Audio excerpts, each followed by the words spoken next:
Bonsoir, madame, messieurs. La question de la longévité au pouvoir et ses conséquences en Afrique vient d'être brutalement remise au devant de la scène avec le cas Robert Mugabe qui est poussé vers la sortie par l'armée. D'autres cas de Habib Bourguiba en Tunisie, à Blaise Compaoré au Burkina Faso, en passant par Mobutu Sese Seko dans l'ex-Zaïre, ont par le passé émaillé la scène politique continentale. Cela sans pour autant qu'on ait le sentiment que l'idée d'un bail court et raisonnable s'imposait aux détenteurs du pouvoir sur le continent. Le Cameroun n'est pas épargné par cette réalité. De la sorte, après le vent démocratique qui a soufflé dans les années 90, semblant faire passer l'idée d'une limitation du temps passé au pouvoir, un nouveau courant fort pousse plutôt à un désir d'éternité. Comment comprendre cette situation en Afrique? Quelles sont ses conséquences? Que peut-on en dire finalement? Deux invités nous permettent d'interroger cette problématique ce soir. Il s'agit de Mathurin Bakoto. Bonsoir. Bonsoir Guy. Vous êtes cadre du RDPC. Oui. Voilà, je rappelle quand même que le RDPC a fêté il y a quelques jours les 35 ans d'accession au pouvoir du président Paul Biya. 35 ans au pouvoir du président Paul Biya. Oui, le peuple camerounais a fêté les 35 ans, mais le RDPC a magnifié, parce qu'il est militant du RDPC, mais c'est le peuple camerounais tout entier. Mais avant de vous remercier pour votre invitation, avec votre permission, je veux d'abord dire merci au Saint des Saints qui a bien voulu que vous pensiez à moi, parce que ça fait longtemps que vous ne pensez plus à moi. Et si le Saint des Saints a fait que vous pensez à moi, ça veut dire qu'en Banen, on l'appelle Kolo. Si Kolo Huel a voulu que vous pensiez à moi, je lui dis merci, je lui rends grâce. Et je crois que avec sa présence et sa participation, nous allons édifier le peuple camerounais et vos divers, de par le monde, téléspectateurs. Ok, merci Mathurin Bakoto d'avoir aussi accepté notre invitation, de vous être déplacé ici sur le plateau d'Equinox Télévision. Avec vous ce soir, Célestin Bédigui. Bonsoir Célestin Bédigui. Bonsoir Guy et bonsoir également à vos téléspectateurs. C'est un plaisir renouvelé pour moi de me retrouver sur ce plateau. Alors, vous êtes homme politique simplement. Je pense que ça résume tout. Voilà. Et puis, ça nous évite des distractions, des autres considérations. Voilà. Vous avez une actualité, c'est le lancement d'un mouvement. Oui, j'ai décidé de lancer un mouvement parce que la situation actuelle requiert que les Camerounais soient accompagnés dans ce qui peut être considéré comme leur effarement. Compte tenu de l'instabilité qui est vécue tant sur le plan de la politique nationale que sur le plan sécuritaire. Aujourd'hui, les Camerounais se demandent où est-ce qu'on en est, qu'est-ce qui se passe, on va dans quelle direction.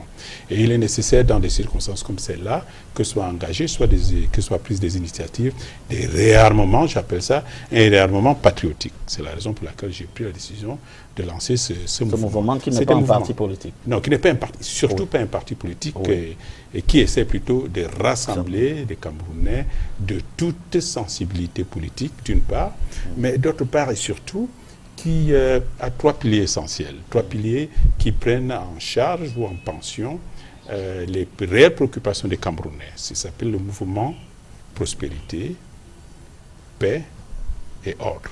Prospérité parce que pendant à peu près 2 ou 3 décennies, il faut le dire, c'est la politique politicienne qui a été la question centrale au Cameroun. C'est à la politique politicienne qu'ont été consacrées toutes les ressources de l'État, autant les ressources financières que les ressources symboliques. Et sans que cela ne se traduise par une amélioration des conditions de vie des Camerounais. Nous pensons que, désormais, la question centrale dans notre pays doit être la question économique. Et qui dit question économique dit prospérité. Et cela nécessite la mise en œuvre d'un modèle économique, un nouveau modèle économique qui assure à tous les Camerounais qu'ils auront des moyens décents de subsistance. D'une part, d'autre part, que par ailleurs, des problèmes cruciaux comme des problèmes de chômage seront résolus. Ça, c'est le pôle prospérité. Et le second point, c'est la question de la paix dans notre pays. Parce qu'on a le sentiment aujourd'hui, quand on jette son regard sur la carte de notre pays, dans la région septentrionale, il y a les insécurités entretenu par Boko Haram. Lorsqu'on jette son regard sur la partie orientale de notre pays, il y a tous ces troubles à Centrafrique qui créent des remous et des inquiétudes sur les populations de cette zone-là. Et nous voit arriver sur le marché des troubles. Il y a ce qui se passe avec nos compatriotes du Southern Cameroun. Ça crée tout un environnement où la paix semble vouloir fuir dans les limbes, mais avec des répercussions très graves, parce que un pays, c'est comme un être humain. Un être humain a deux poumons.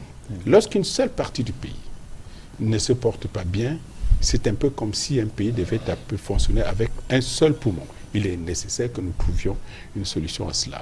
Et je m'en réjouis, moi j'en parle avec une certaine aisance, dans la mesure où, lorsqu'en 1991, le pays a été confronté à une situation similaire, j'ai été de ceux-là, j'ai été l'un des architectes de ceux qui, à travers la conférence, à travers la tripartite, dont on a fêté les 26 ans l'autre dernièrement, là, au début de la semaine, j'ai été l'un de ceux qui ont contribué à ramener la paix. Et aujourd'hui, je me dis que cette expertise, cette expérience, et surtout cette sensibilité à une certaine demande de nos compatriotes peut être mise à contribution dans une plateforme pour que c'est la paix, on retrouve le chemin de la paix. Et le troisième point, c'est celui de l'ordre.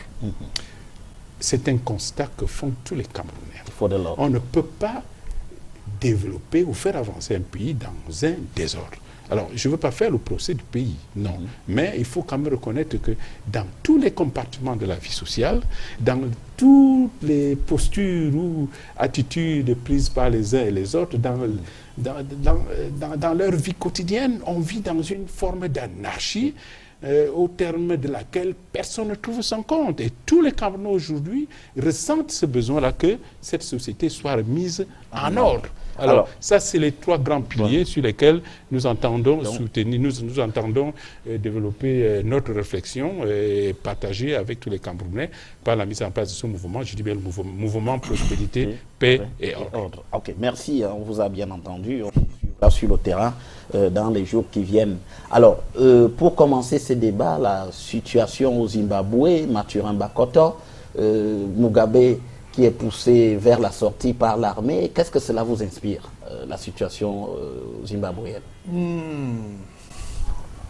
Guy, je ne sais pas si Mugabe est poussé vers la sortie. Mugabe est un symbole, il n'est pas un simple président. Mugabe, c'est un symbole. Mugabe, c'est le noir qui a réussi à tordre le cou au blanc. Et donc, pour les Africains, c'est une icône, c'est un symbole, c'est un signe. Et après, il a lutté, il continue de lutter contre la décolonisation. Contre la colonisation. La recolonisation. Oui. Et je crois que quand on se bat contre ceux qui sont plus forts, plus riches, plus puissants que vous, il y a toujours des répercussions difficiles. Ce qui se passe au Zimbabwe, je crois qu'il y a un problème de succession. On lui demande tout simplement de respecter la parole donnée. C'est tout. Eux-mêmes, les militaires zimbabwéens, savent qu'ils ne peuvent pas bousculer Mugabe n'importe comment. Eux-mêmes disent ouvertement, clairement que non. On lui demande de se... mettre en ricard. Non, de se séparer de certaines personnalités encombrantes. Elles sont encombrantes pour le développement, pour le processus de développement du pays, pour le processus de la vie normale, du cours normal de la vie. Je crois que c'est ça qui se passe au Zimbabwe. Avec votre permission, je vais faire un crochet sur son mouvement. Je crois qu'au Cameroun, il y a la paix. Et comme il a dit, un pays, je ne veux pas dire que c'est un être humain, c'est une famille. Et quand vous avez une famille nombreuse, comme les familles africaines, vous avez des gens intelligents, vous avez des gens turbulents, vous avez des gens têtus, vous avez des gens sérieux ou pas sérieux, et vous devez avoir un chef de famille qui doit d'abord tenir compte de l'appartenance de tout le monde dans la famille, tout faire pour ramener tout le monde dans l'enclos, tout faire pour discipliner les mentalités et la moralité de tout un chacun. Donc, c'est pour ça qu'on peut avoir l'impression à un moment qu'il n'y a pas de l'ordre. Il y a de l'ordre. Vous avez vu Boko Haram. Ce n'est pas les Camerounais qui ont créé Boko Haram. Nous subissons Boko Haram. Même comme la très vaillante armée camerounaise a mis un terme, militairement, les a vaincus. Bon, il reste maintenant les soubresauts avec ces actes que vous connaissez même très bien, que vous les journalistes, vous savez décrire. Et même en Afrique, à l'Est, en Centrafrique, il y a des gens qui viennent faire des excursions, mais qui le lendemain rentrent. Mais c'est vrai que nous perdons des vies humaines parfois. Mais toujours est-il que je crois que la situation est sous contrôle, sous un très bon contrôle. Le pays est bien maîtrisé. Je dirais même, c'est une main de fer qui tient le pays. Et je suis d'accord avec lui qu'il faut résoudre ce problème dans le Cameroun occidental. Parce que si on veut faire le chiffrage des Camerounais qui parlent anglais, ceux qui sont nés de ce côté sont plus nombreux. Mais parlons de nos frères du Cameroun britannique. Ils ont des revendications que le président lui-même a reconnues, qu'elles sont toutes légitimes. Bon, maintenant, je crois qu'il prend le temps d'écouter les uns et les autres pour trouver la juste mesure. Mais ne vous en faites pas. Je suis sûr, j'ai confiance que au plus tard, le 31 décembre, il aura déjà montré le chemin qui va mener vers la lumière. D'accord. Ok. Merci pour cette parenthèse à l'endroit de ce mouvement lancé par Célestin Bédigui. Alors, Célestin Bédigui, le Zimbabwe, quelle lecture vous en faites à l'heure qu'il est? Je pense que c'est un cas, on ne dirait pas d'école, mais qui illustre un peu ce qui est regrettable sur notre continent, où certaines lois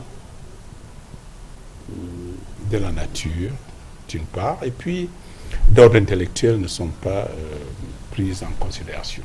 Je parlais d'abord des lois d'ordre intellectuel. Sur le plan sociologique, il y a le principe du renouvellement des élites. Oui. C'est ce qui généralement constitue ou alimente l'énergie de transformation d'une société.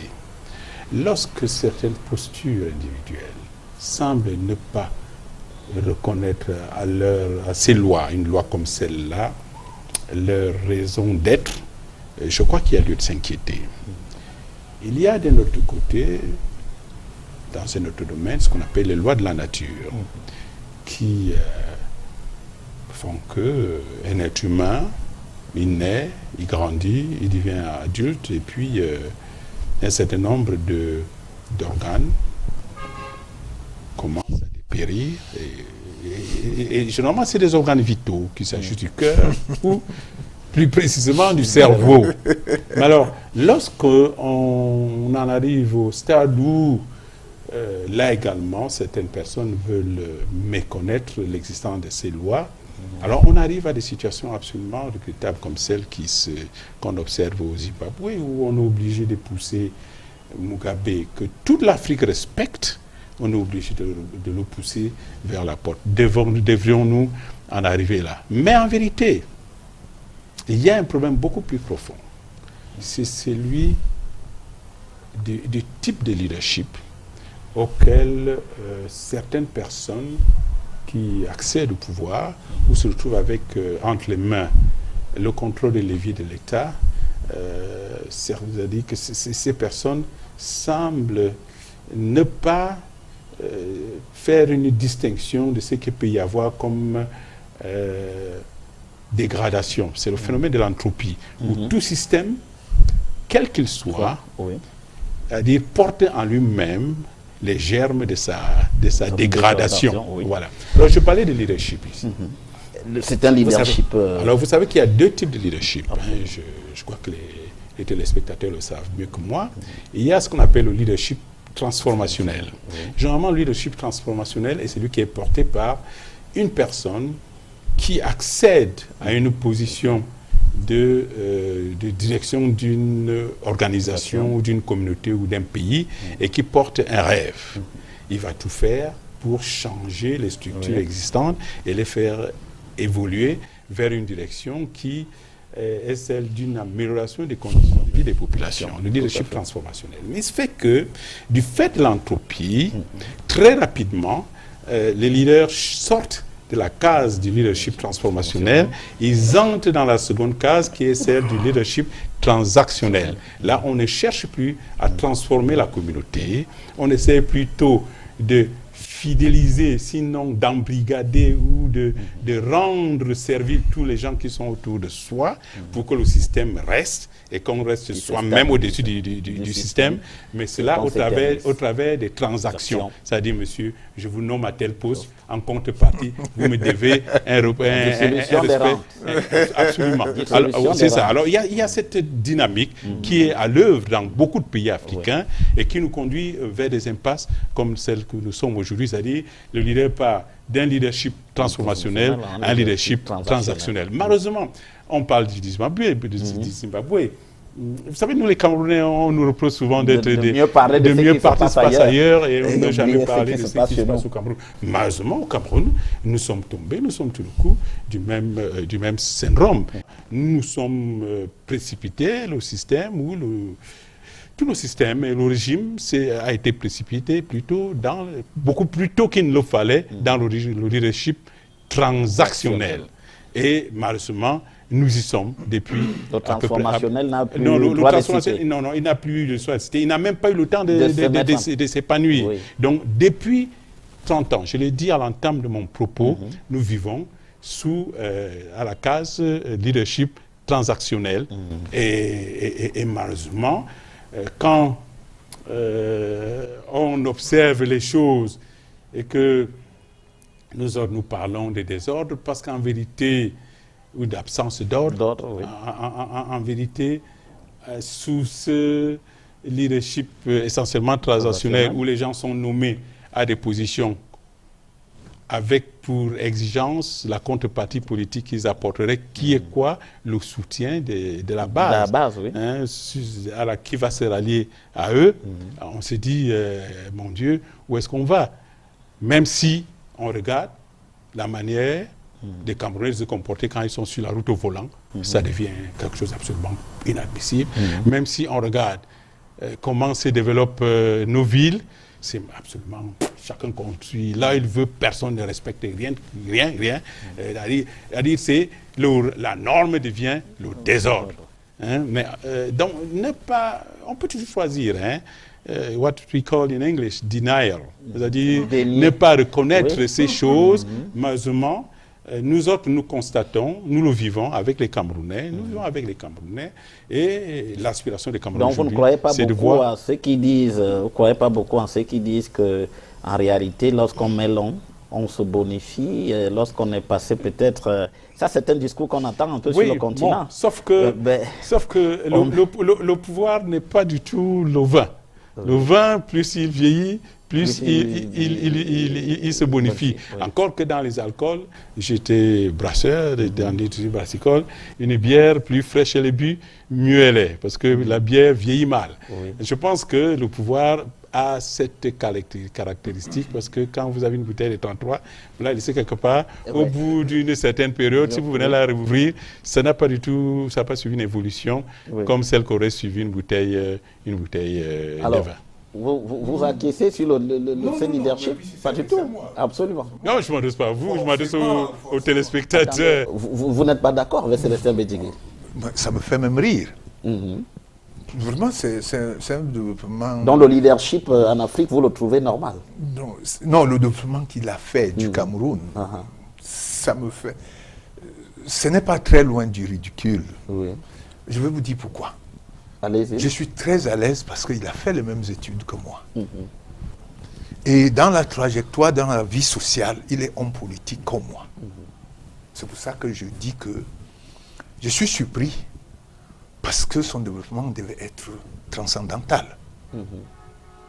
Je dis bien transcendantal, parce qu'il mêle l'économie qui est initiée par le politique. Il a si bien dit je vais, avec votre permission, je vais expliquer le leadership comme lui. Effectivement, le leadership. Vous avez parlé de longévité. Est-ce qu'il y a une mesure, il y a un espace-temps à partir duquel on trouve qu'il y a longévité? Non, je ne vous demande pas de répondre. Je ne lui demande pas de répondre non plus. Les téléspectateurs répondront.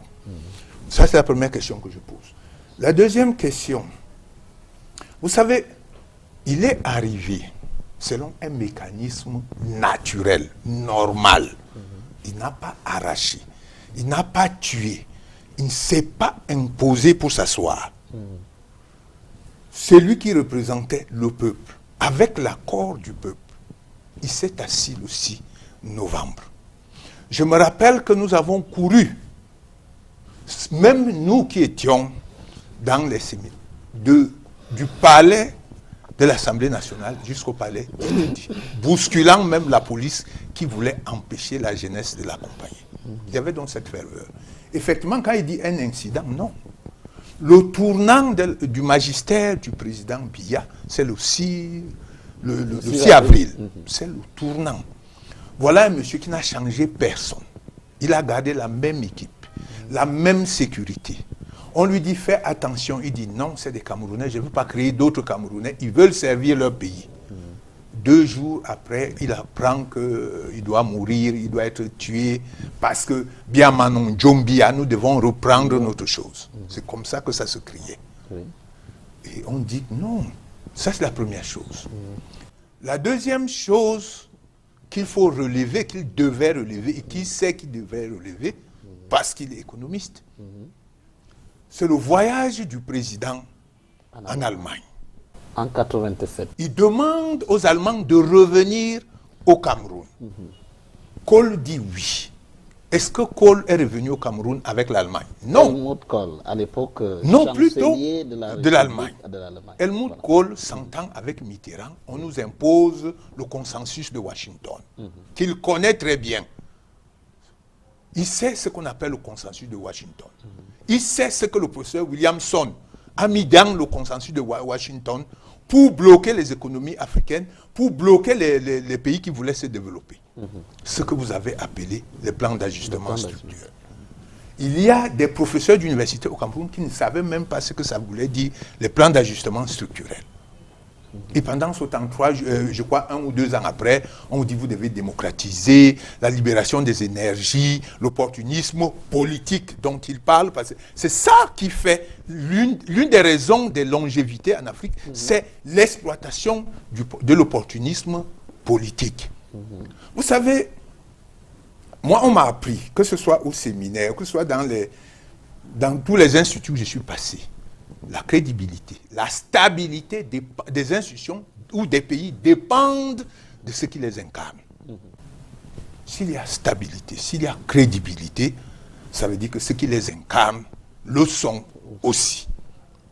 Vous savez, lorsque eux, l'Union pour le changement, lors de leur meeting à Bafoussam de lancement, Monsieur Kamto. L'Union des forces du changement. Pour le changement. Quelque chose comme ça. Ce n'est pas le RDPC. Donc, excusez-moi si je ne peux pas, même si je suis chercheur. Oui. Monsieur Kamto dit que, avec Amin, et ça c'est dans un bouquin d'un chercheur américain, qui explique comment il y a les rapports entre les institutions et les politiques ethniques en Afrique. Tout à fait. C'est comme ça que ça se titre, cet ouvrage de ce chercheur américain, qui est même d'ailleurs exploité dans une thèse de doctorat d'un enseignant actuel d'Ngamdéré. Oui. Aménie Mbiale dit à ce chercheur, pour expliquer le discours de Kamto, c'est que il y a des ethnies de clochers qui se sont accaparées du pouvoir depuis 1960 et qu'il est grand temps qu'un fils du Grand Ouest, ce que vous, les journalistes, vous avez appelé les Anglo-Bami, accède au levier du pouvoir. C'est dans le livre. Je cite mot à mot. Et il est de l'Union pour le changement. Et c'est ce type de... Et avec ça... Non, je vais... Oui, bien sûr. Allez-y. Et avec ça, ceux qui ne sont pas du Grand Ouest, ils vont soutenir qui? Celui qui est la stabilité, celui qui est national, pas tribal ou communautaire. On va choisir celui qui pense le Cameroun, qui pense la patrie, qui pense la défense de tout le monde. Voilà les raisons pour lesquelles, je peux en citer comme ça, à l'appel, qui font certaines longévités. En Afrique. En Afrique. Non, il a parlé du Cameroun. Tout à fait. Le Cameroun, oui. je le dis ici solennellement. La longévité de Paul Biya au pouvoir est une conséquence. Ce n'est pas un objectif. Conséquence de quoi? Peut-être que lui-même, Paul Biya, il doit le savoir. Mais sa longévité est une conséquence. Ce n'est pas à vous que je m'adresse, je m'adresse aux conséquence de quoi? Moi, je vous pose la question, je vous relance. Donc, je crois que ce qu'il décrit, vous avez cité, comparé, il est arrivé au pouvoir comment? Par un coup d'État. Il est parti comment? Par un coup d'État. Mobutu. Oui, par un coup d'État. Il est parti... Oui, bon... c'est pour vous dire donc ils n'ont jamais été des leaders. Ils ont été des agents d'exploitation, des agents de subordination, des agents de soumission qu'on utilise pour écraser, dominer, mépriser, dédaigner leur peuple. Ils ne peuvent pas être au pouvoir. C'est pour ça que je dis que Mugabe, tout ce qu'on lui demande, c'est de tenir à sa parole. J'ai choisi tel qui est un ancien combattant, qui s'est battu pour qu'on chasse les Blancs. Bon, maintenant, parce qu'il y a un entourage que vous connaissez, qui veut jouer sur... C'est tout ce qu'on lui demande. Personne ne lui demande de partir. Aucun militaire ne lui demande de partir. Les militaires lui demandent de se séparer de ces gens. Au Cameroun, ne vous en faites pas. Il n'a jamais dit qu'il va s'éterniser au pouvoir. Je ne me rappelle pas. La deuxième chose, je suis le premier ici. Et vous m'avez invité.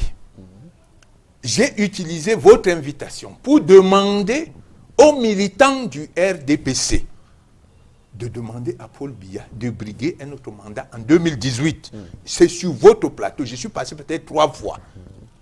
Il y a un très haut dignitaire qui se considère comme un copropriétaire du RDPC qui a dit que ce n'est pas le RDPC qui demande au président Biya de se présenter. D'ailleurs, il y a congrès, il n'y a jamais eu de congrès.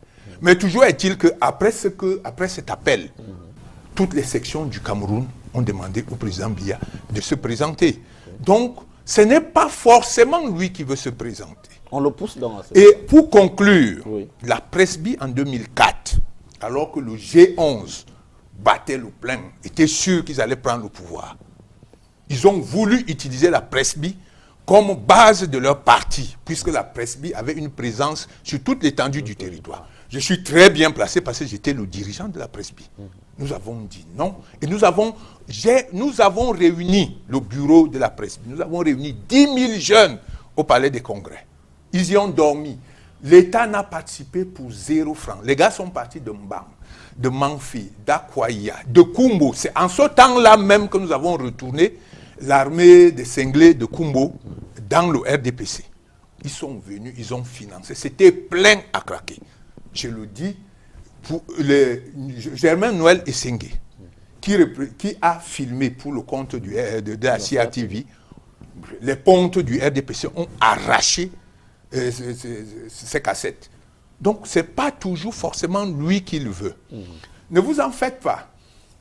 Quand il faudra qu'il parte, il partira. Ce n'est pas un homme qui joue, c'est un procédurier. Contrairement à ce qu'on dit, toute la procédure est en place. C'est un procédurier. Oui. Quand le moment va arriver, ce n'est pas lui qui va dire que je reste.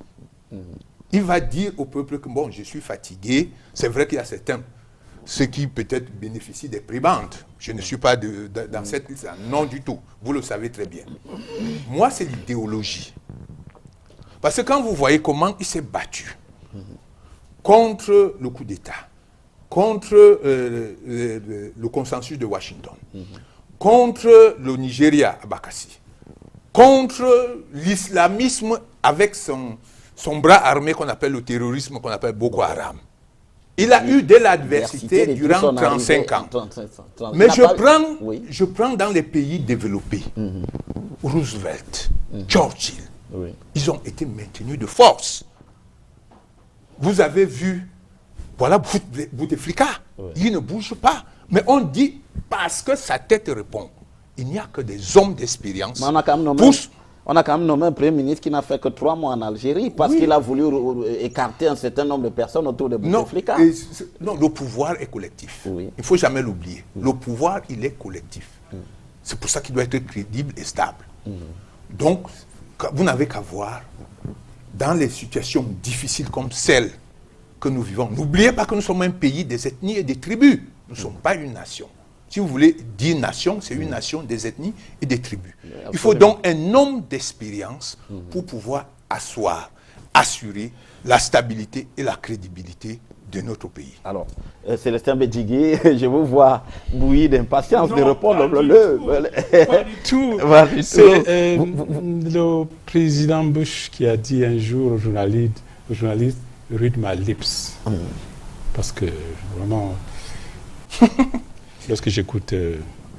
Pour ne pas vous couper,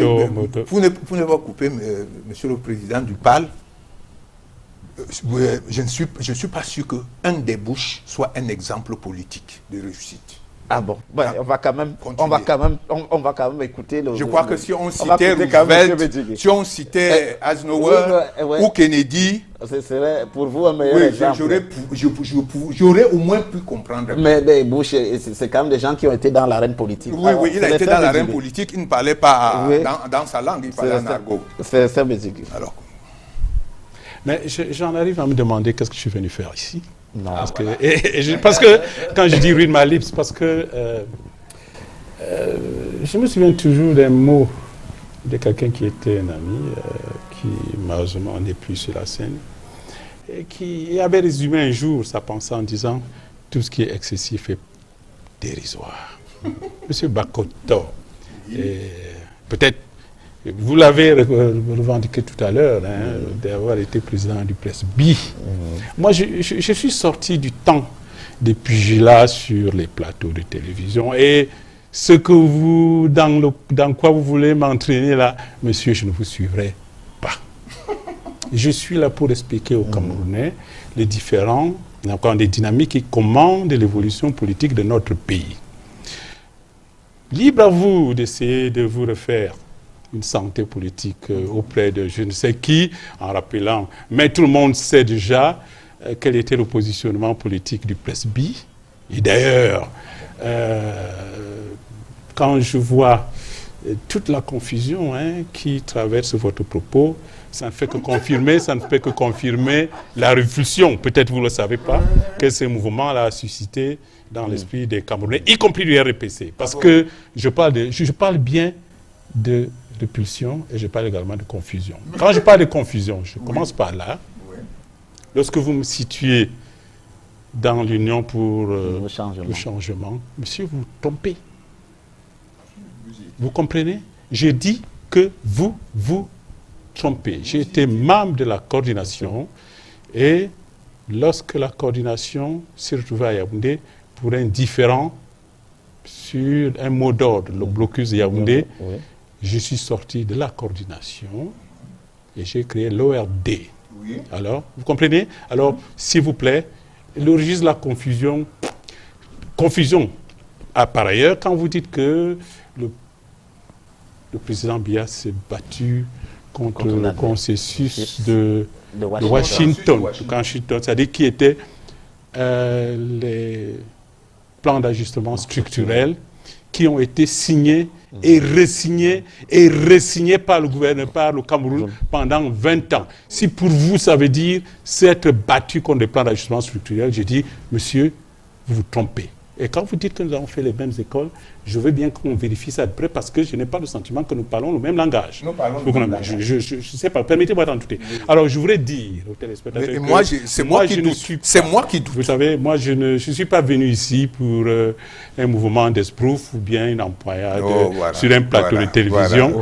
Je ne peux pas vous dire, monsieur, je ne peux pas vous dire, vous permettez, je ne peux pas vous dire, monsieur, que ce que vous dites est ridicule. Donc, je l'ai trouvé juste excessif. Et je maintiens que c'est excessif, mais je ne me permettrai pas de vous dire, comme vous l'avez dit à l'entame de votre propos, qualifiant mon propos, que ce que je dis est ridicule. Parce que, et je vous le répète, et en espérant que cette fois vous m'aurez compris, que vous me comprendrez, lorsque nous analysons une scène politique, il y a un certain nombre de facteurs qui sont pris en considération. Il y a par ailleurs un certain nombre de lois qui s'appliquent ou qui sont prises en compte pour valider une analyse. Je vous ai parlé tout à l'heure de la première loi de l'évolution de la nature, la loi de l'entropie, qui veut qu'un système, quel qu'il soit, évolue toujours vers sa dégradation. Ça, vous le comprenez, je suppose. OK. Je vous ai ensuite parlé du cycle de leadership dans une organisation. Et lorsqu'on applique sur le cycle de leadership la loi de l'entropie, on passe habituellement d'un leadership transformationnel à un leadership transactionnel.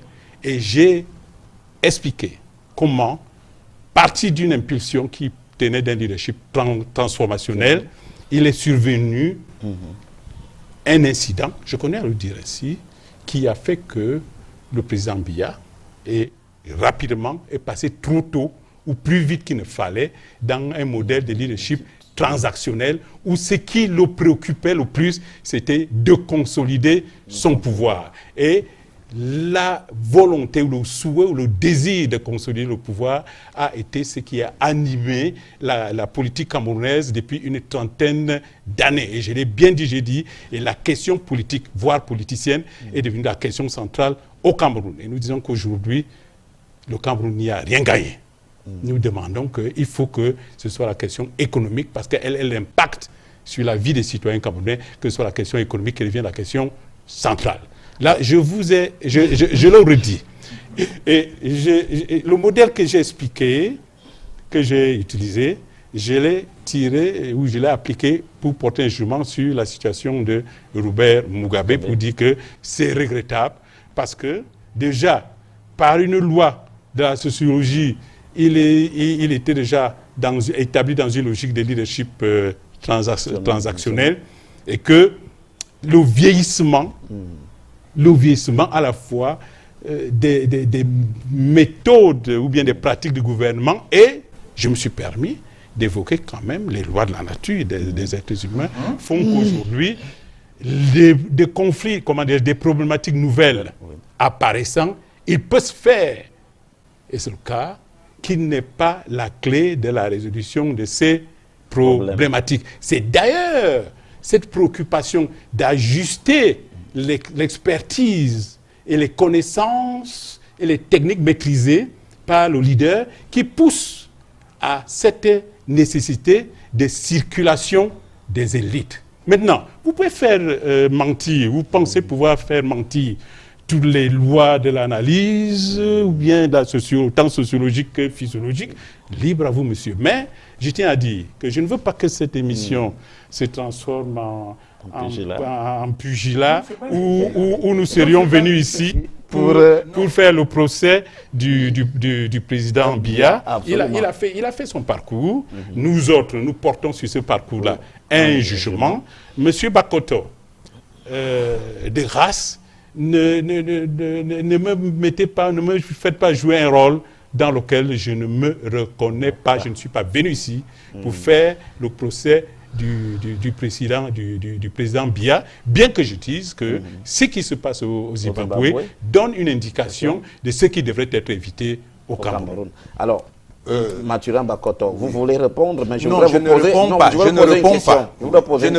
Oui, je voudrais poser une question. Oui. Alors, vous avez dit tout à l'heure, en prenant un exemple d'un certain nombre de leaders, vous avez dit comment ils sont arrivés, comparé par coup d'État, Mobutu par coup d'État, ils en sont partis dans les mêmes conditions.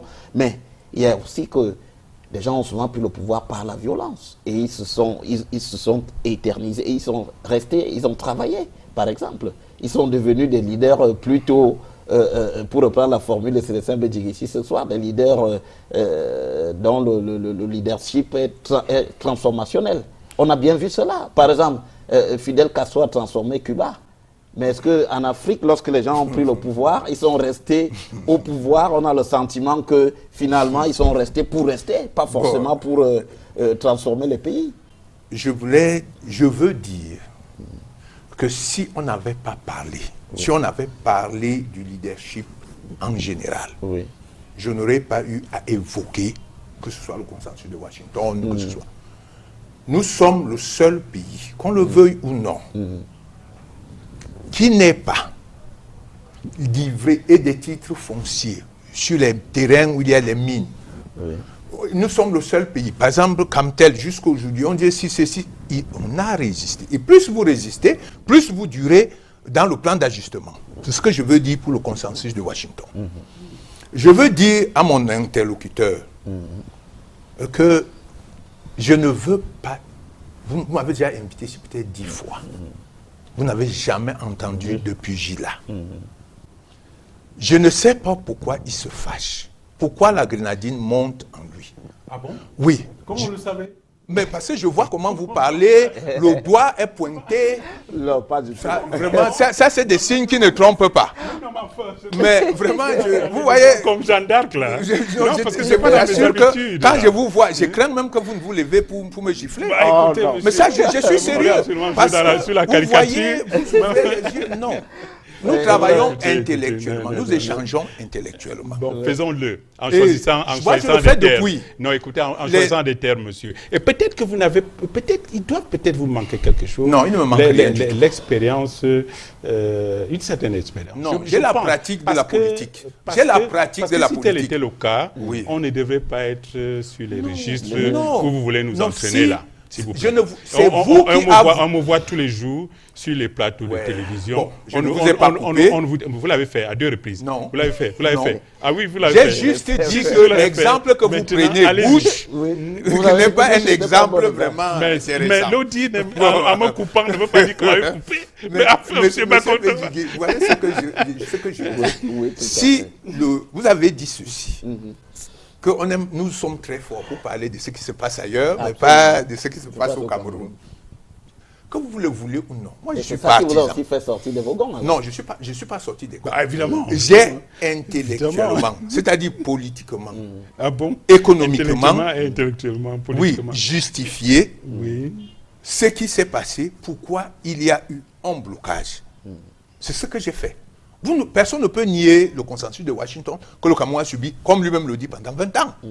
Il n'y est pas... Subi. Oui, subi. Subi. Oui. Le Cameroun a dit qu'il ne veut pas aller au FMI. Oui. Le Cameroun n'ayant pas la maîtrise de sa monnaie, ceux qui ont la maîtrise de la monnaie, on lui a dit que tu vas y aller. C'est quoi ça? Oui, on a quand même fait des réformes que nous-mêmes, nous n'avons pas réussi, non? Avant d'aller au FMI, quand même.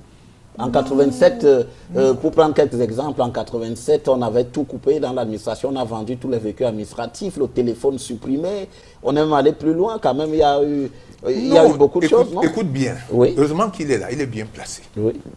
Quand il n'y a pas production, il n'y a pas de valeur ajoutée, il n'y a rien du tout. Vous vendez même toutes les maisons. Mais qui achète le cacao qu'on plante chez toi et qu'on cultive chez toi, qu'on produit chez toi? C'est quelqu'un qui est loin, c'est lui qui fixe le prix. Tout à fait. Bon, quand il a décidé que ce sera comme ça, vous allez faire comment? Il a dirigé une société qui a trait à l'agriculture. Pourquoi ça n'a pas marché? Parce que l'agriculture, on avait décidé de cloisonner l'agriculture. Donc, ce que je veux dire, je souhaite, et je sais qu'il le reconnaît, même s'il ne veut pas le dire parce qu'il est politicien, mais en tant qu'économiste, quand vous ne pouvez pas investir d'une manière productive, inclusive, vous ne pouvez pas avancer. Il le sait. Mais alors, bon, secondo, quand il y a des situations pareilles, les gens ne vont pas laisser les bras croisés. Les gens vont chercher, j'ai parlé d'opportunisme politique, ils vont chercher à utiliser ces situations pour arriver au pouvoir. Bon, doit-il s'élever, quitter son pouvoir parce qu'il y a des conditions difficiles de gouvernance? Non. Mais c'est la question que je voulais vous poser. Est-ce que quand vous avez autant de difficultés sur une période aussi longue, vous n'avez pas les résultats que vous escomptiez? Qu'est-ce que vous faites après 10, 15 ou 20 ans? Vous ne vous retirez pas? Parce que quand même on le voit partout sur le continent africain. Les chefs d'État n'ont pas les résultats, mais ils sont toujours aux affaires. Vous expliquez ça comment? Ils n'ont pas les résultats, pourquoi? Voilà vous voyez la causalité. Voilà la bonne question. Causalité, oui. Il n'y a pas d'effet sans cause. S'il y a eu des effets, ça veut dire qu'il y a eu des causes. Il reste parce qu'il Et espère avoir des pourquoi résultats. vous plaisez toujours à taire les causes, vous parlez seulement des conséquences et des effets. Moi, je continue à le dire, malgré tout ce qu'il dit, c'est que malgré les difficultés que nous avons connues, nous avons avancé. Des choses ont été faites, même si ce n'est pas à la vitesse qu'on aurait souhaité. On n'est pas resté sur place. On a à essayer d'avancer. N'oubliez pas qu'il y a aussi des problèmes internes. Il y a des ambitions internes aussi qui freinent la marche vers le développement. Vous le savez autant que moi, vous êtes journaliste. Et je connais votre perspicacité lorsque vous voulez savoir. Et ça, lui-même, il le sait aussi. Je ne lui demande pas d'accepter le résultat de M. Biya. Mais je voudrais qu'on cause entre partisans. Il est partisan, je suis partisan. Mais qui n'essaye pas, parce qu'il ne peut pas. Il ne peut pas, on ne me secoue pas. Celui-là n'est pas encore Il essaie de vous secouer. Oui, quand il veut parler de ma vie, de ceci. Non, je dis ceci. Oui, mais peut-être que quand vous allez revoir, lors de la diffusion, M. Bédjigui, j'ai dit tout à l'heure, j'ai pris peur. Ah bon? Oui, parce que à moins que vous vouliez tomber sur moi. Et vous avez eu peur? Oui, j'ai pris peur parce que moi, je ne sais pas me battre. Parce que c'est le commencement de la sagesse, monsieur. Non, surtout quand on quand tient je des prends propos peur, parce que je me pose la question de savoir ce que je suis venu faire. Je croyais que je suis venu expliquer pourquoi on peut durer au pouvoir. On peut durer au pouvoir pour une bonne cause, pour une bonne raison. On peut durer au pouvoir pour rien, tout simplement parce qu'on a maté les gens, parce que ça a été la répression continue. Mais il y a des cas comme ça en Afrique, non? Oui, il y a des cas en Afrique. Mais c'est pas... oui, bien sûr. Mais, écoutez, M. Paul Biya, président de la République du Cameroun, a été régulièrement élu.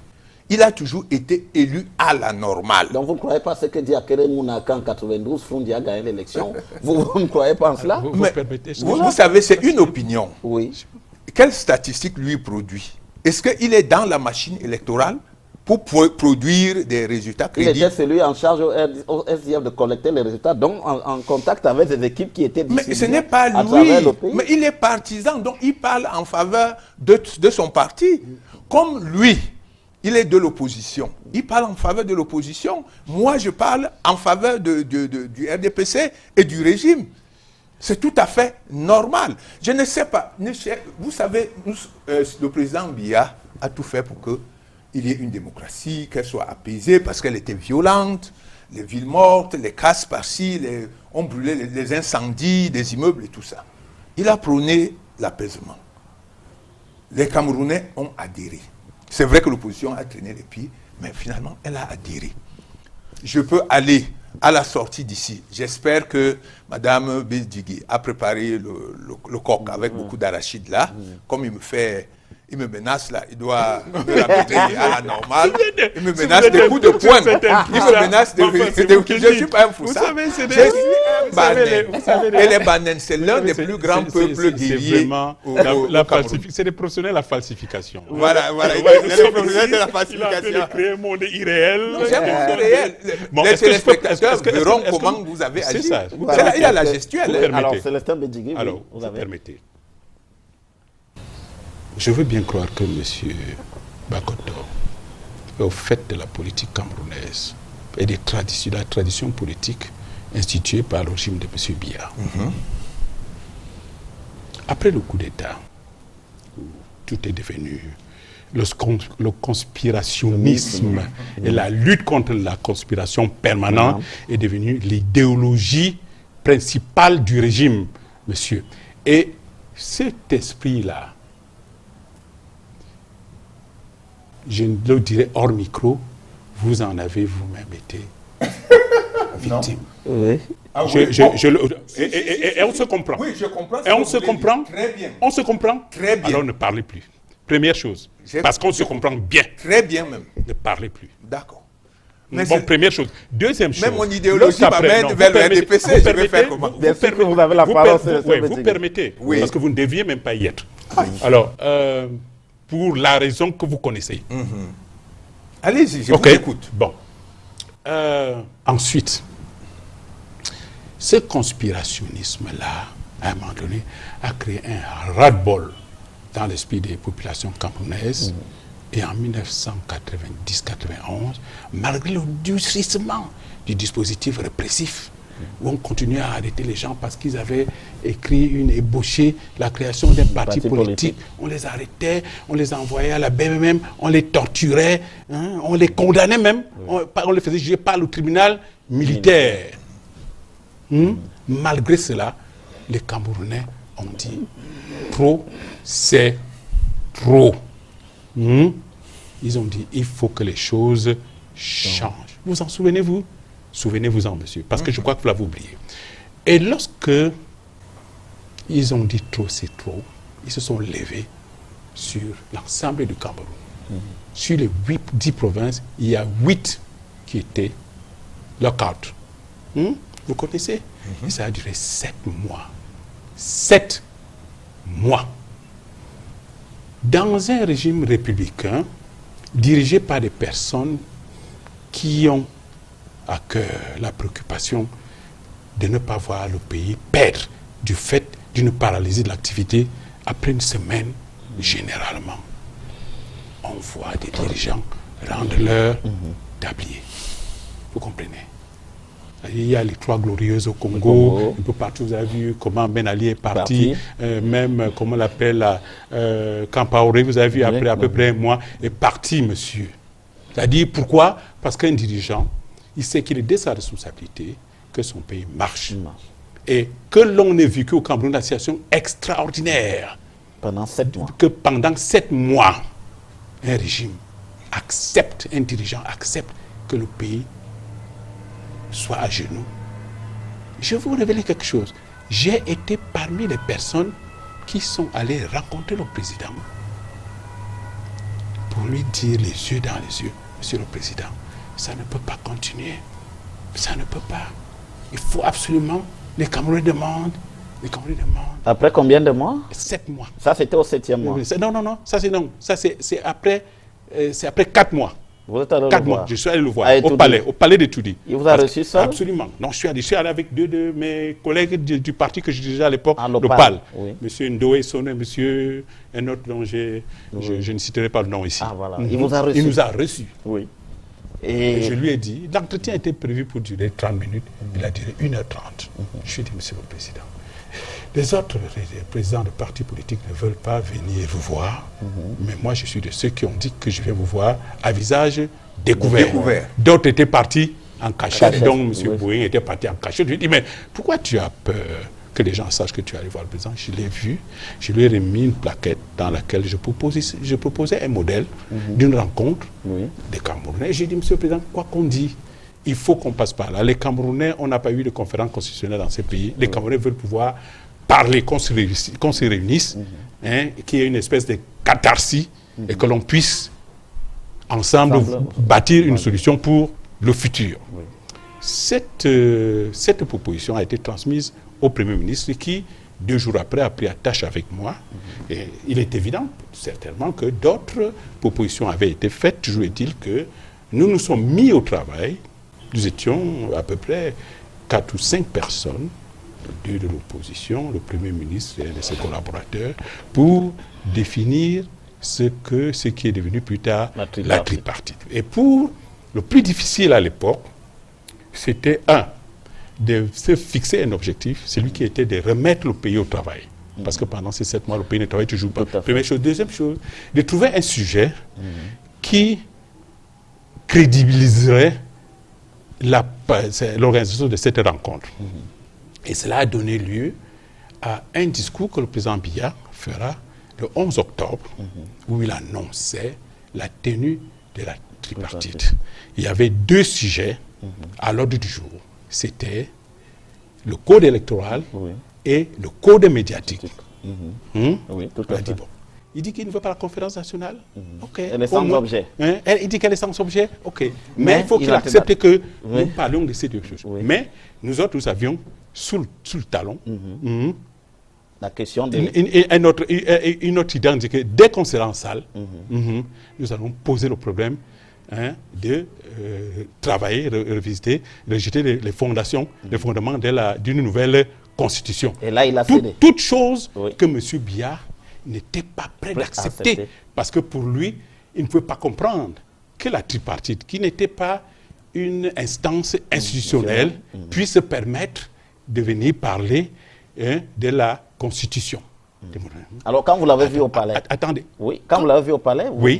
vous avez déjà échangé avec lui. J'ai échangé sur ce sujet. Et il Je vous lui ai a dit- semblé très fermé. non, sur il la a dit question. qu'il doit réfléchir à la chose. Et il avançait justement cet argument en me disant que, monsieur le président, vous savez vous-même que les institutions doivent fonctionner selon des normes. normes. et droits, etc. Parce qu'il est très, très légaliste et très charmeur. Hein. Oui, très. Vous ne l'avez pas trouvé, comment vous l'avez trouvé? Il était... Non, bon, vous savez, c'est pas le plus important. Oui. Ce qui est important, c'est la suite. Oui. Et parce que les Camerounais méritent de savoir. Tout à fait. Nous autres, nous disions que le plus important, c'est que nous arrivions à rassembler les Camerounais dans cette salle de toutes les origines. Et que c'est en ce moment-là que nous allons abattre la carte. De demander La que... carte maîtresse. Oui, oui. Il faut qu'on travaille sur la modification de la Constitution. Et lorsque ce débat arrive... Et lorsque le débat arrive, dans des circonstances sur lesquelles je préfère ne pas m'étendre, le président, il a freiné les quatre fers. Et ça a mis des jours Oui. jusqu'au point où nous avons dit, s'il en est ainsi, Nous retournons. nous préférons partir. Parce que si nous partions, l'opposition, comme vous l'appelez, monsieur, qui a sauvé le Cameroun à l'occasion, le président a compris qu'il fallait qu'il cède. Il a lâché du lest. Il a lâché du reste. Sur un point essentiel, à savoir l'acceptation de modification de la Constitution et surtout de deux points clés. Le premier étant la réduction du mandat présidentiel de 7 à 5 ans et la limitation du nombre de mandats. Et ça, monsieur Bakoto, le président Biya, il l'a accepté. Et s'agissant d'une décision qui a été prise devant le peuple camerounais, et que le peuple camerounais a légitimé, puisque dès le lendemain, tout le monde, tout le Cameroun, sans qu'il n'y ait recours à quelques forces armées, tout le monde s'est remis au travail. Ce qui montre bien que c'est ce que le peuple demandait. Nous sommes en 91. Nous nous serions attendus à ce que dans les mois, les semaines ou les mois qui suivaient, la modification, ces recommandations de la tripartite, issues, la tripartite ayant dans ce cas ce qu'on appelle statut de pacte républicain, parce qu'un pacte républicain est réputé inviolable.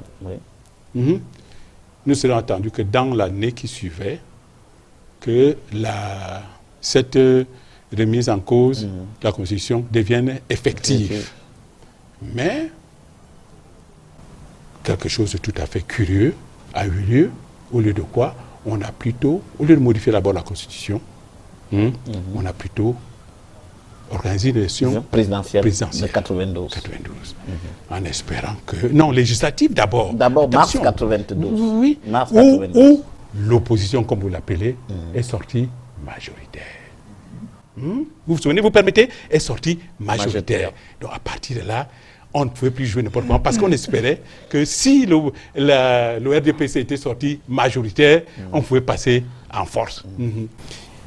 On a attendu. La situation s'est même aggravée parce que quand la présidentielle est arrivée en octobre, en octobre, il était clair que l'écart de voix entre M. Frundi et M. Biya, je ne veux même pas, je préfère ne pas en parler, mais il était clair que le président Biya n'avait pas une légitimité avérée parce que être élu président de la République avec moins de 40% de voix, qui que vous soyez, vous y réfléchissez. Ça voulait dire, cette élection, montrait clairement que 2 Camerounais sur 3 avaient voté contre lui. Il faut bien le retenir. Les 39%, ça veut dire 1 Camerounais sur 3. Et 2 Camerounais sur 3 avaient voté contre lui. C'est-à-dire qu'il y a eu une amplification de ce qui s'était passé déjà Alors, qu'est-ce qui se passera ensuite? Le président ne pouvait pas passer outre les résolutions de la tripartite parce que s'il essayait de le faire, la majorité parlementaire qui lui permettait, enfin, la majorité qu'il avait constituée au Parlement pouvait voler en éclats. Parce qu'il y avait quand même des gens là qui avaient pris parti à la tripartite. Ils se voient donc dans l'obligation de transcrire les recommandations de la tripartite dans la Constitution de 1996. 5 ans après. 5 ans après. Le pacte républicain a trouvé sa place dans la Constitution. Mais il a joué sur le temps. Malheureusement, il croyait jouer sur le temps, mais il n'a pas pu. Il s'est bien retrouvé contraint de faire comme si... Bon, et c'était un pacte républicain, je le lui concède. Mais lorsque vous constatez que le temps mis, à peu près 5 ou 6 ans, qui a été mis pour déconstruire progressivement ce pacte républicain, en revenant sur la durée du mandat, en le ramenant à 7 ans. Et deuxième étape, en levant la limite du nombre de mandats. Non seulement c'est une véritable trahison vis-à-vis du peuple camerounais. Parce que le peuple camerounais y a cru. Et le président Biya a fait semblant d'y croire. De faire ce qu'il a fait est tout à fait injustifiable. Et c'est vraiment ça, c'est quelque chose qui doit être retenu. Maintenant, normalement, en bonne politique, M. Bakoto, si on considère à M. Biya, après 92, de bénéficier des termes de la tripartite, de ce qui avait été arrêté dans cette conférence, qu'on peut considérer comme conférence constitutionnelle, c'est en 2002. En 2002 que le président Biya devait avoir fini son tour de piste. Nous comprenons bien. En 2002, c'est-à-dire l'élection présidentielle intervenant en 1992, on lui concédait même un premier mandat de 5 ans. Ensuite, on lui en concédait un. Dans les termes de la Constitution de l'époque, ça faisait 10 ans. En 2002, légitimement, il aurait fini son tour de piste. Vous comprenez? Et c'est M. Biya lui-même, vous comprenez, qui a accepté, s'il vous plaît, ça a été inscrit dans la Constitution du Cameroun. Ça a été inscrit dans la Constitution du Cameroun, qui a accepté cette limitation de mandat. C'est M. Biya lui-même. Alors, qu'il soit revenu dessus par un subterfuge comme celle-là, prouve que, pour l'avoir accepté, c'était une disposition fondée en droit et légitimement. 2, que, en revenant dessus, il entrait sur des territoires qui n'étaient pas acceptables et qui conduisent aujourd'hui à la situation où nous vivons. Il se retrouve aujourd'hui, dès 2002-2017, les 15 années supplémentaires que M. Biya a et s'est maintenu au pouvoir sont des années absolument d'un pouvoir illégitime parce qu'en violation flagrante du pacte républicain qui lui a permis de rester au pouvoir après la tripartite. Je répète bien, en violation totale du pacte républicain qui lui a permis de recevoir. Donc, c'est 15 années, d'un pouvoir. C'est 15 années d'un pouvoir illégitime. Et dont vous ne pouvez pas, surtout, vous ne pouvez pas ni vous prévaloir, ni vous en vanter en prétendant que c'est cette durée-là qui elle est générée par une stabilité. Alors si c'est une stabilité, malheureusement, et je le dis, et le président, il me comprend, c'est une stabilité qu'on peut considérer comme étant inappropriée, pour ne pas utiliser un autre terme. Bon. Et monsieur, ça, je vous parlais de l'histoire et de la pratique politique du Cameroun. D'accord. S'il vous plaît. Mathurin, et là, vous pouvez parler jusqu'à la fin de l'émission maintenant. Moi, j'ai dit tout ce qu'il avait à dire. Non, il va parler selon les temps qui sont impartis. Mathurin Bakoto, vous trouvez que Célestin Bédigui aurait exagéré? Ce sont des faits qui s'appuient sur l'histoire récente du Cameroun. En tout cas, moi, je reprends sa sagesse. quand tout ce qui est excessif est illusoire. Un, en nombre de voix, Paul Biya est arrivé le premier. Oui. Il n'y a aucun candidat qui a eu plus de 2 sur 4 de voix. Donc personne n'a eu plus que la majorité de 50%.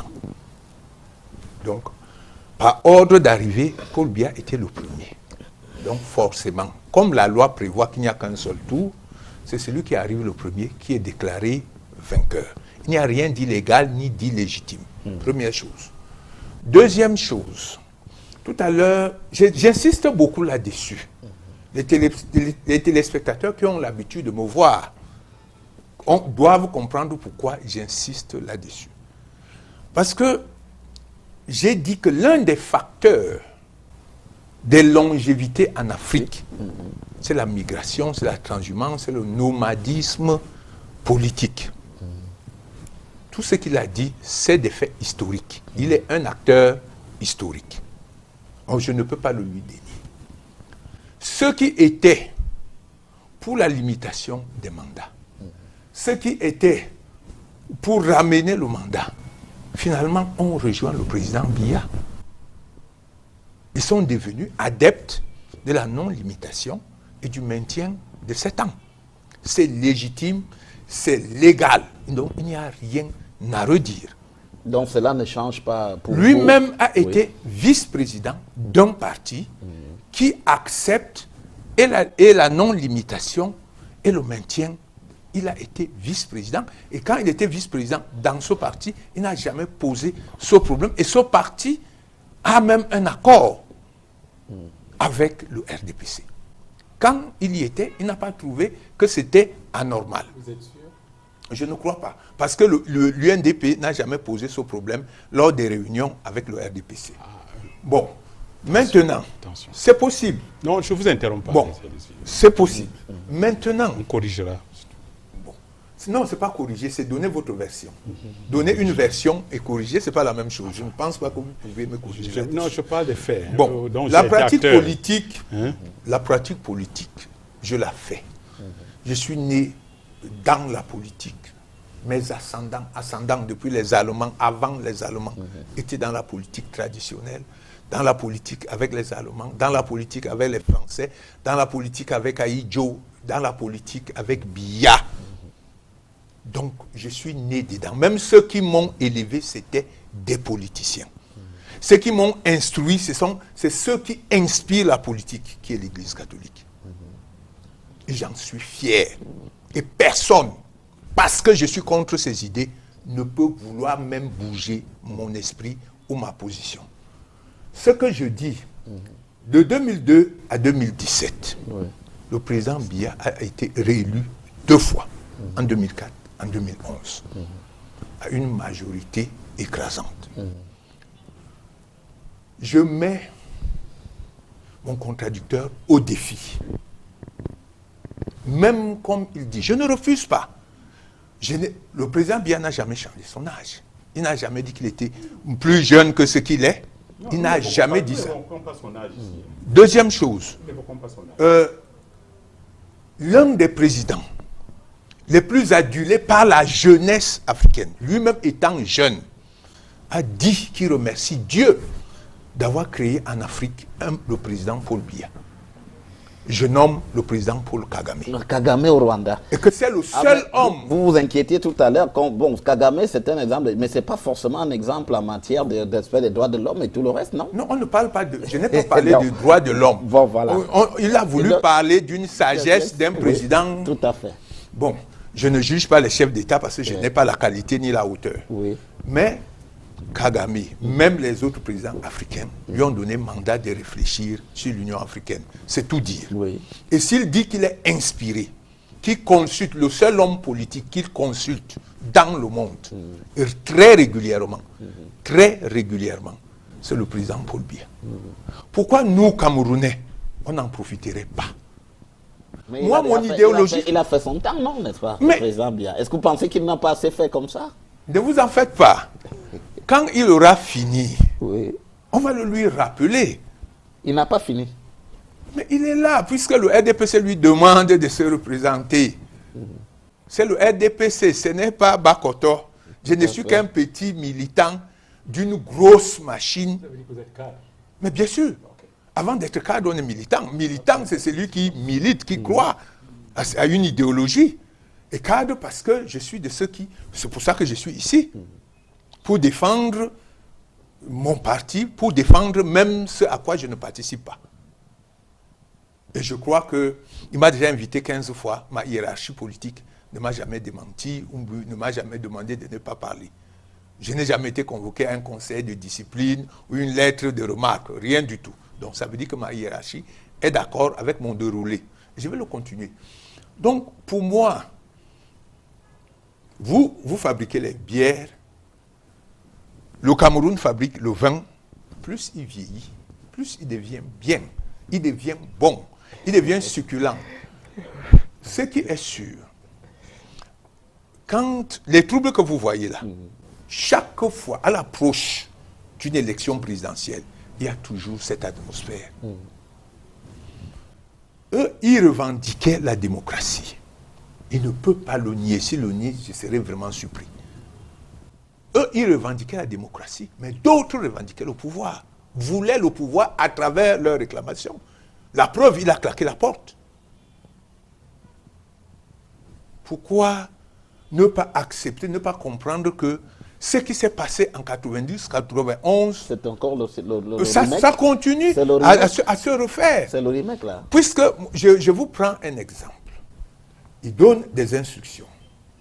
Le Premier ministre répercute au ministre technique. Il dit que non, généralement le président écrit. Le ministre dit non. Vous croyez qu'il y a une meilleure manière de se rebeller contre que ça? Non. Ces scènes, ce spectacle-là, je suis convaincu, si le président lui-même, comme il dit bien qu'il sait bien protéger son pouvoir, s'il reconnaît que les réclamations de nos frères du Cameroun britannique sont légitimes et qu'il faut apporter des solutions, finalement, vous avez vu qu'il y a des sécessionnistes qui sont sortis, il y a les pyromanes qui sont sortis, qui sont maintenant devenus des terroristes, qui disent qu'ils veulent. C'est comme ça. Eux, ils réclamaient, ils voulaient des partis, ils voulaient que chacun écrive ce qu'il veut, qu'il parle, qu'il crée son parti. Mais il y a certains qui disaient qu'il y a des peuples de clochers. Et comment voulez-vous que le reste, l'immense majorité des Camerounais, donnent le pouvoir à quelqu'un qui les traite de peuples de clochers? C'est pas possible. Nous devons reconnaître que ça n'a pas été facile. Il n'y a pas eu la guerre civile. Il n'y a pas eu des troubles comme ceux qui veulent s'accaparer des biens du sol camerounais le veulent. Ils maintiennent bien la barque. Peut-être que ça ne va pas à l'allure normale. On l'oblige à faire la politique par l'économie. C'est ce que lui, en homme politique, il sait, mais qu'il ne peut pas dire à partir de sa position idéologique. Quand on s'aperçoit que vous maîtrisez la politique, qu'est-ce que vous allez faire maintenant? L'économie. On vous empêche d'être tranquille en politique pour vous empêcher d'avancer en économie. Parce que vous ne pouvez pas aller en économie quand vous êtes bloqué politiquement. Vous le savez vous-même. Tout à fait. Alors, on n'a pas, le renouvellement n'a pas eu lieu, mais alors qu'est-ce qu'on peut dire finalement? On n'est pas loin d'achever cette émission. Qu'est-ce qu'on peut dire finalement? Est-ce que cette longévité en Afrique, les conséquences là, est-ce que globalement on voit bien que ce n'est pas forcément, les résultats ne sont forcément pas meilleurs? Elle est préjudiciable. Mais d'autre part, surtout, elle est voulue. Elle est voulue par le recours à une certaine tradition. Et cette tradition-là consiste à ne pas respecter les arrangements ou les accords politiques, passés, les accords dits républicains. Et je voudrais, une fois de plus, dire à M. Bakoto et au profit des téléspectateurs que lorsque je m'exprime ici, je préfère délivrer juste une expérience, sans commentaire même. Vous avez dit quelque chose tout à l'heure que, oui, ceux-là qui ont signé la tripartite, aujourd'hui ont rejoint le président Biya. Monsieur, en 1997, lorsque nous avons senti que le président Biya était sur une tendance à violer le pacte de la tripartite, nous avons décidé de boycotter l'élection présidentielle. Les 3 responsables politiques qui ont signé ce mot de boycott étaient, pour le SIF, John Fouti, pour l'UDC, Adam Damjoya, et pour l'UNDP, Célestin Betsegui. Nous avons signé un mot de boycott qui a été suivi à près de 80% par les populations. C'est à la suite de quoi, parce qu'après l'élection, le régime n'a reçu aucune félicitation, qu'il s'est vu dans l'obligation de rechercher, cette fois-là, un nouveau pacte, mais au lieu que ce soit avec l'ensemble de la classe politique, avec le parti dont j'étais le vice-président. À l'époque, nous avions près d'une 60aine de députés. Et nous avons signé la plateforme UNDP-RDPC. Et ce jour-là, encore une fois, nous étions à 4. J'étais avec le président Bello, et nous avions en face de nous le premier ministre Mafani Moussongé et le secrétaire général du RDPC. Nous avons signé la plateforme UNDP-RDPC. Après une négociation serrée. Et justement, lorsque vous dites, M. Bakoto, que le respect de ce pacte-là, du pacte de la tripartite, n'a pas été revendiqué, vous réaffirmez par l'UNDP, alors je dis vous trompez. Parce que justement, la première clause, la clause politique, qui parlait et de la réconciliation nationale et de l'achèvement des décisions prises à la tripartite, elle était centrale. Si vous avez eu ce document, je vous en parle parce que les 2 rédacteurs de ce document, en chef, c'était Mokoko Mbonjo, qui était le directeur du cabinet du Premier ministre, et moi. Vous comprenez? Donc, nous l'avons demandé, et c'est là qui a donné naissance à ce qu'on appelle la démocratie apaisée. Tout à fait. Quelques années plus tard, la divergence qu'il y a aujourd'hui entre le président de l'UNDP et moi, son vice-président, parce que pour votre gouverne, je reste le vice-président de l'UNDP, l'affaire est pendante devant les tribunaux, porte justement sur le fait que, une fois que cet accord a été signé, le régime, je préfère ne pas évoquer tout le temps le nom du président Biya, non? Le régime a pris cet accord, il l'a mis dans un panier. Et j'ai dit au président Bello que non, nous devons respecter notre engagement devant nos militants et devant le peuple camerounais. Ce n'est pas pour 2, 3 ou 4, 5 portefeuilles ministériels que nous allons trahir cela. J'aurais pu choisir de ne pas, de rester silencieux. Peut-être que, vous avez vu, j'ai un ancien camarade du parti qui avait un poids politique nettement inférieur au mien, qui lui a choisi cette terre et qui est aujourd'hui sénateur. Nous aurions pu choisir cette posture-là, comme nous aurions pu également, même en plus de ne pas être sénateur ou même entrer au gouvernement, si nous avons choisi de nous taire. Nous avons dit non, nous ne pouvons pas nous taire, il ne faut pas que cela soit consacré. Vous comprenez? Et vous avez entendu les bruits de vaisselle cassée et tout le reste. Alors, pour dire que il y a cette tradition de non-respect des accords, des pactes républicains, qui est généralement utilisée par ceux-là qui veulent durer éternellement au pouvoir. Et ça peut être aujourd'hui érigé en règle et peut-être même en axiome, ce ne serait pas un axiome, peut-être une espèce de théorème. Pour pouvoir durer au pouvoir, il faut ne pas respecter les accords. Et c'est vous-même, M. Bakoto, qui l'avez dit tout à l'heure, que le problème de M. Mugabe, c'est qu'il ne veut pas respecter l'accord qu'il avait passé avec son président. Mais attendez, que ce soit dans son parti, oui, dans son parti, mais on reste sur le même champ, le champ du respect des accords. Vous comprenez? Et c'est une pratique, et c'est exactement la même chose. Le petit jeu, le même. C'est dans le bureau politique qu'il a le même problème. Vous permettez. Avec ce qu'il dit là, c'est pas la même chose. Non, vous permettez. Si vous permettez. Vous aurez la parole jusqu'à la fin de l'émission. Oui. Parce qu'on peut toujours... Oui, oui, je ne serai pas d'accord puisque je vais vous le démontrer. Mais évidemment, vous ne pouvez pas. Il n'y a rien qui je vais vous le démontrer. Mais s'il vous plaît, il n'y a rien qui puisse démontrer le fait que, dans le cas de Mugabe, le blocage actuel naît de ce qu'il n'a pas voulu respecter l'accord républicain passé avec les partenaires de son parti. C'est ce que disent les militaires. C'est ce que disent les militaires. Blaise Compaoré, qui avait accepté la limitation des mandats, n'a pas voulu le respecter. On a vu ce qui lui est arrivé. Et nous avons au Cameroun quelqu'un des plus chanceux qui joue à ce jeu-là. C'est lui, à plusieurs exemples, en plusieurs circonstances, n'a pas respecté ces accords républicains pour durer, pour se perpétuer au pouvoir. Mais il faut dire que la nature a sa force, que certaines manœuvres peuvent ne pas pouvoir endiguer. C'est ce qui est en train d'arriver aujourd'hui à Mugabe. Et je ne souhaite pas que quelque chose de semblable arrive à mon cher pays. Bon, même si c'est une manière de le provoquer. Voilà. Provoquer une situation comme celle-là. Allez-y, monsieur Makoto. Je vais vous dire une chose. La première, c'est qu'il n'est pas sincère. Quand eux, ils signent le boycott, c'est parce que l'OPAL rejoint l'UNDP. L'OPAL? Oui. C'est pas l'OPAL qui signe le boycott, monsieur, c'est l'UNDP. Oui, l'UNDP. Oui, je parle de ça. Laissez-moi. Ne me coupez pas. Laissez-moi couper. Ne me coupez pas.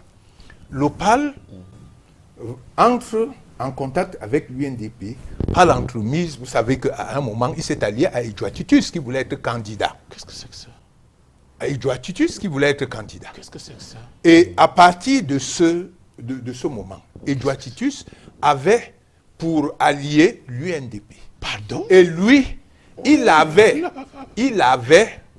hésitait entre Aïssi Vodor et Edouard Titus. Ah bon? Voilà la stricte vérité. Oui. Alors, donc, quand finalement, il choisit Edouard, donc forcément, il va à l'UNDP. Ses bureaux, je crois que sont à Hilton, à un certain étage là-bas, et patati patata. Donc, quand le président Biya réussit à se défaire de ce jeu-là, eux, donc, ils se rétractent parce que Edouard était déjà... Parce que la justice dit qu'il a volé l'argent. C'est la justice, c'est pas Bakoto qui dit qu'il a volé l'argent. Il était donc déjà arrêté. Donc, le champion ayant déjà été arrêté, ils se sont fâchés et ils ont donc prôné le boycott. Et lui-même, il sait que ce que j'ai dit est vrai. Voilà. Deuxième chose. Oui, deuxième chose. Oh là là. Mugabe, ce qui arrive à convaitre le SDF. Vous savez ce que le SDF? Oui, bien sûr. On a réussi à convaincre bien sûr, vous savez qu'il y a une dame Joya? Entre-temps, le SDF négociait entre Edouard Titus et Aïssi Vodor Victor. Aïssi Vodor a reçu le bureau du SDF avant son voyage pour la France, le bureau du SDF. Lui-même ne peut pas dire qu'il a rencontré plusieurs fois Aïssi Vodor, qui lui demandait de lui apporter le soutien du PAL. Ça, comme il parlait des faits historiques, voilà des faits historiques et je les déclare devant vous. Voilà. Bon, alors, en ce qui concerne Mugabe, quand on parle de la parole de Dieu, on n'a pas dit, Mugabe n'a pas dit qu'il quitte le pouvoir.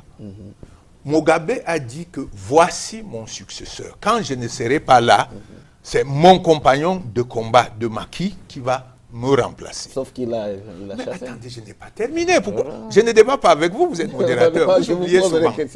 Donc, Mugabe a dit que lorsqu'il ne sera plus là, s'il arrive qu'il ne soit plus là, c'est son vice-président que voici qui va succéder à la fonction suprême.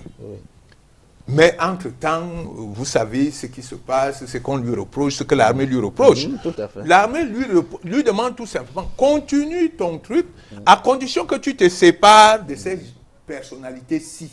Il a les noms de ces personnalités. Le président Zuma, il a délégué des gens, 2 ministres et des militaires. Tout ce que les militaires disent que non.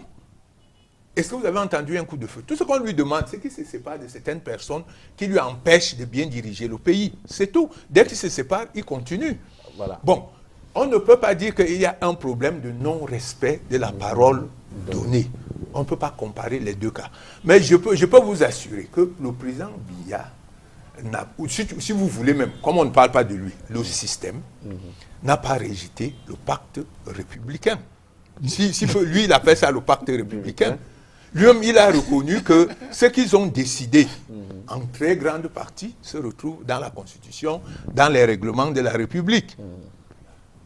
Prenons même la Révolution française. Elle s'est passée par étapes. Ce n'est pas le premier jour que la Révolution s'est déclenchée et qu'elle a donné les fruits ou les effets que nous avons aujourd'hui. Il y a eu, et à un moment même, la bourgeoisie a réussi à revenir avant d'être chassée définitivement.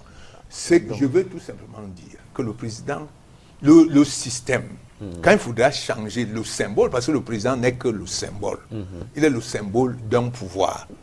Quand le symbole va se fatiguer, le système va trouver un remplaçant pour succéder au président actuel. Ne vous en faites pas, il n'y aura pas de coup de feu chez nous. Bon, je l'espère bien. À moins que ce soit ceux qui sont de l'autre côté qui veulent prendre avec la force. On vous a compris. Rapidement, une précision, et puis on va terminer l'émission. Je voudrais dire que je voudrais présenter M. Bakoto ne peut pas le faire, aux militants du SIF qui nous suivent, de l'UDC qui nous suivent. Je n'ai pas parlé de l'UDC. Je n'ai pas parlé de l'UDC. Vous permettez, parce que c'est mon nom qui est collé à ça. C'est ça. Au jugement que M. Bakoto porte sur eux en pensant que parce que nous aurions été proches de telle ou telle personne, on avait réussi, non seulement, nous aurions non seulement, mais quelle puissance, non seulement embrigader l'UNDP, vous connaissez l'UNDP, c'est une grosse machine. Et ensuite, nous avons réussi à embrigader le SDF, vous connaissez la machine du SDF, et réussi à embrigader l'UDC dans un boycott. L'UDC n'est pas dans ce coup. Mais non, mais je vous parle, on parlait du boycott de 1997, et je vous ai dit que je vous donne la cause pour laquelle vous avez été là-bas. Je vous dis, et je le répète que les 3 personnes qui ont signé la motion du boycott, c'est bien l'UDC, Ndam Joya, Frundi, et c'est le simple pour le SIF et Frundi. C'est nous qui avons signé le boycott. Vous ne pouvez pas dire que je vous le concède. Ok. Alors, si vous dites que j'ai réussi pour un intérêt, un calcul personnel... Non, je n'ai pas parlé de calcul personnel. Ou bien, bon, vraiment, je présente mes excuses aux militants du SIF. Non, le SIF n'a rien à voir. Pour ce qu'on peut leur conférer ou enfin, considérer comme étant la légèreté de leur part de m'avoir suivi dans une aventure personnelle. Mais bon, cela étant dit, vraiment, je suis d'autant conforté, je suis d'autant très conforté qu'il n'a pas nié avoir rencontré et négocié avec Edouard Titus et Aïssi Victor dans le cadre des accords. Puisque pour moi, c'est ça la cause de ce boycott. Mais non, et c'est la vérité. Vous ne pouvez pas le dénier. Parce que si vous le déniez, il y a des preuves qui peuvent être apportées. Je vais vous dire quelque chose. Si vous faisiez la politique à un niveau respectable, très élevé, monsieur, vous comprenez? Alors vous devriez comprendre qu'en politique, on parle à tout le monde. Alors, vous prétendez que j'aurais parlé avec Edouard ou avec Aïssi Vodo? Je ne sais pas, je ne m'en souviens pas. Mais si vous le dites, si vous considérez que c'est ça qui est... Si je le dis, parce que c'est la vérité, vous ne pouvez pas dénier. Mais si vous dénier, dites que non, ce que vous dites n'est pas vrai. Vous ne pouvez pas dire ça. Si vous considérez que c'est ça qui justifie... Vous ne pouvez... Oui, c'est ça qui justifie le boycott que nous avons signé en 1997. Monsieur Bakoto, avec toute l'amitié et tout le respect que je vous dois, c'est d'une légèreté. Non, ce n'est pas une légèreté, c'est la vérité. Alors, la vérité est légère. On trouvait que Jésus est fils de Médisier, parce qu'il disait la vérité.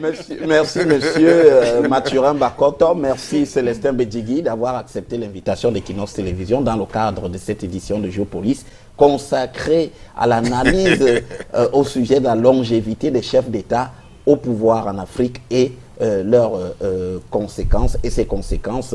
Donc, je vous remercie encore. Je vous remercie aussi, madame, monsieur, d'être resté en compagnie des programmes d'Equinox Télévision pendant ces 90 minutes. Et je vous donne rendez-vous dimanche prochain, lorsqu'il sera 20h30, pour une nouvelle édition de Géopolis. En attendant, restez scotchés sur les programmes d'Equinox Télévision. À très bientôt, madame, messieurs.